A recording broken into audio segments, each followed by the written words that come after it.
In this video, we'll be seeing how to add serial number and sequence number in Google Sheets. For that, go to your Google Sheets, select the position where you want to add the serial number and just enter the numbers 1 and then 2. Select both the numbers and just drag it down. And that's it. You can see the serial numbers listed here.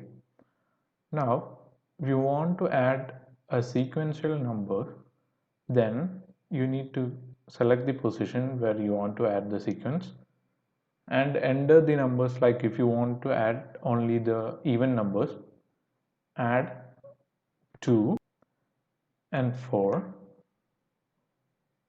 Select both the numbers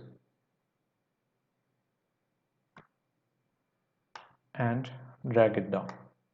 So you will get all the even numbers listed here.